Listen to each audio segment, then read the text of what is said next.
تو اب دیکھیے یہ اردو میں باتیں ہیں. ہماری کوشش اس لیے یہی ہوتی ہے کہ مرزا قادیانی کے بارے میں اس کی بات کتابوں سے فیصلہ کیا جائے کہ وہ کیا کہتا تھا. یہ کتابیں انہوں نے اردو دانوں کے لیے اس نے لکھی تھی اور اردو دان ہر آدمی اس کو سمجھ سکتا ہے خواہ دیہات میں ہی کیوں نہ رہتا ہو. اور وہ اسی بات سے ڈرتے ہیں کہ مرزے کی یہ عام فہم باتیں لوگوں کے سامنے نہ آئے جس سے اس کا جھوٹا ہونا بالکل واضح اور دوپہر کے سورج سے زیادہ روشن ہو جاتا ہے. اس طرح یہ عبداللہ آتم کے بارے میں جنگ مقدس میں ہے کہ وہ 15 دن عیسائیوں سے مناظرہ ہوتا رہا. اب نہ یہ ان کی کسی بات کا جواب دیتا تھا نہ وہ ان کی اس کی کسی بات کا جواب دیتے تھے. تو انہوں نے آخر طریقے فیصلہ عیسائیوں نے عجیب رکھا کہ وہ کہتے تھے تیرا دعویٰ ہے کہ میں مسیح موعود ہوں. تو عیسیٰ علیہ السلام کا معجزہ تھا کہ مردہ زندہ ہو جاتا تھا. تو وہ ایک جنازہ لے آیا کہ اچھا اس کو زندہ کریں. لنگڑے چلنے لگتے تھے, ایک لنگڑا لے آئے. اندھے ان کی آنکھیں روشن, ایک اندھا لے آیا کہ اس کی آنکھیں ٹھیک ہو جائے. ایک کوڑا لے آیا کہیں سے جا کے کوڑی کہ اس پر ہاتھ پھیرو تاکہ یہ تندرست ہو جائے. تو جتنے معجزات قرآن پاک میں اور انجیل میں مسیح علیہ السلام کے بارے میں مذکور ہے وہ ایک ایک آدمی ہر 9 میں سے لے آئے کہ بھئی اس پر اپنی مسیحائی دکھاؤ اور پھر ہم تجھے مان لیں گے کہ تو مسیح ہے. اب وہاں مسیحائی کہاں تھی؟ وہ تو کشمیر کے راجہ نے اس کو خط بھی لکھا تھا کہ اگر ہندو تھا وہ کہ اگر تو مردہ زندہ کر کے دکھا دے تو میں تجھے مسیح مان لوں گا. ہندو راجہ نے لکھا کہ پہلا مسیح مردے زندہ کرنے آیا تھا, میں زندوں کو مارنے آیا ہوا. یہ معجزہ پیش گوئی کر سکتا ہوں کہ تیرا فلاں وزیر اتنے سال تک مر جائے گا. اس نے کہا کہ پھر یہ تو پیش گوئی کی ایسی پیش گوئی نہیں ہے. کسی کو قتل کروا دینا یا ایسا زہر دلا دینا. اب جب 15 مہینے گزر گئے, 15 دن اور کوئی فیصلہ نہ ہوا اور وہ لے آیا کہ یہ ایماندار ہو تو ضرور لنگڑوں اندھوں بہروں کو اچھا کرو, یہ لکھا ہے اس نے خود. تو پھر اس کے بہانہ یہ بنایا کہ میں اللہ تعالیٰ سے آج مشورہ کروں گا, پھر اللہ تعالیٰ جو فرمائیں گے وہ کل بیان کر دوں گا. وہ کہتا ہے آج رات جو مجھ پر کھلا وہ یہ ہے کہ جبکہ میں نے بہت ہی تضرع اور ابتہال سے جناب الہی میں دعا کی کہ تو اس امر میں فیصلہ کر, اور ہم عاجز بندے ہیں, تیرے فیصلے کے سوا کچھ نہیں کر سکتے.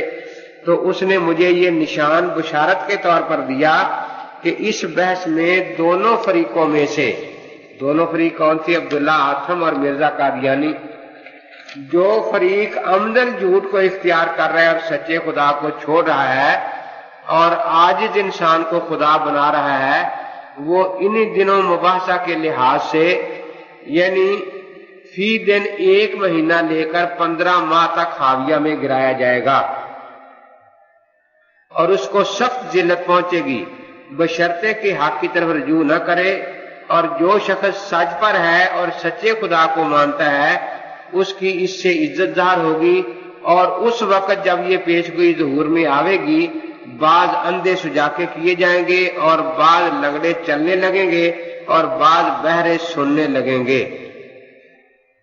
میں اس وقت یہ اقرار کرتا ہوں کہ اگر یہ پیش گوئی جھوٹی نکلی, یعنی وہ فریق جو خدا تعالیٰ کے لیے جھوٹ پر ہے اور وہ 15 ماہ کے عرصہ میں آج کی تاریخ سے بسزائے موت حاویہ میں نہ پڑے, تو میں ہر ایک سزا کے اٹھانے کے لیے تیار ہوں.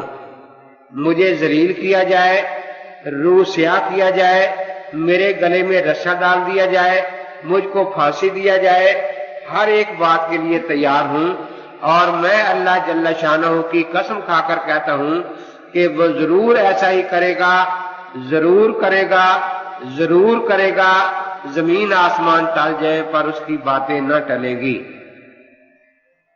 اب ناحق ہنسنے کی جگہ نہیں.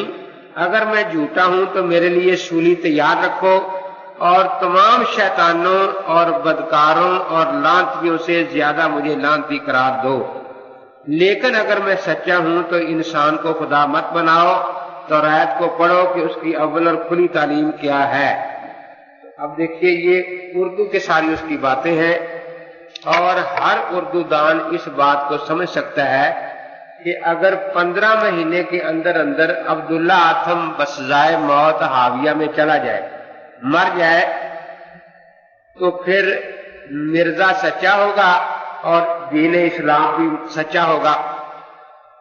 اور اگر 15 مہینے میں عبداللہ آتم نہ مرے تو پھر مرزا کذاب ہے، دجال ہے، سارے شیطانوں سے بڑا شیطان ہے، سارے لعنتیوں سے بڑا لعنتی ہے، اس کا منہ کالا کیا جائے، اس کو پھانسی پر لٹکایا جائے۔ تو یہ اردو عبارتیں ہیں، اور یہ بالکل واضح ہے کہ مرزا غلام احمد قادیانی کی اس پیشگوئی کے مطابق عبداللہ آتم 15 مہینے میں مرتا تو کجا، یہ بھی کوئی خبر شائع نہیں ہوئی کہ اس کو ان 15 مہینوں میں بخار ہی ہوا ہو یا سر درد ہی ہوا ہو۔ تو اس لیے یہ اتنی واضح بات ہے کہ اس سے اس کے جھوٹے ہونے پر مہر لگ جاتی ہے۔ ہم یہی چاہتے ہیں کہ اس کی ایسی اردو کی کتابیں لوگوں کے سامنے رکھ کر پوچھا جائے کہ بھی اب آخر اس کے جھوٹے ہونے میں تمہیں کیا شک ہے، اس کے شیطان ہونے میں کیا شک ہے۔